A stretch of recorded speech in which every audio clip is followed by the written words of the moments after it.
Det er forår i Ådalens land. Luften er mættet af amorine og sød musik, og ekvipigen Aya er den mest omsværmede af de unge piger. Hun forelsker sig hovedkuls i en af de fremmede unge mænd, og det valg bliver fatalt. Aya må kæmpe en hård kamp for at få lov til at følge sit hjerte. Jeg kan se dig som hustru og mor. Du vil hverken kunne tænde mit hår eller mig. Hvem er du? Hvem er du? Jeg er Aya, men sig, hvem er du? Jeg er Uji. Din stemme er blød. Hvis vi skal dele med de fremmede, så er der jo ikke nok til os. Baraka, lad nu ikke velstanden gøre os hård. Ikke flere ord.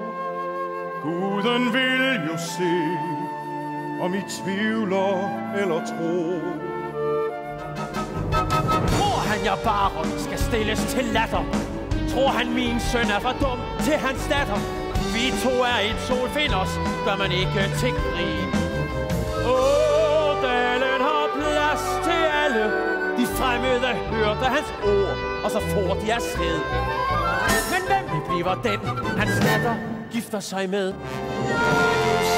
Stjerne i det fjerne, vent dig ikke om, når lyset ind. Jeg vil bede dig forlade mit hus. Vi kender vist begge to straffen for utroskab. Kan du så komme ud? For 8 sommer siden, da du var sydpå. Stille. Vi savnede dig. Du var aldrig hjemme. Puls taler for mig.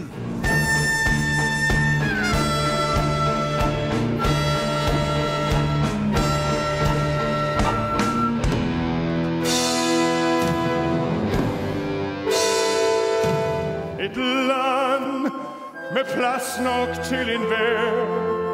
Det er, hvad jeg forstår. Ved retfærd, ren og skær.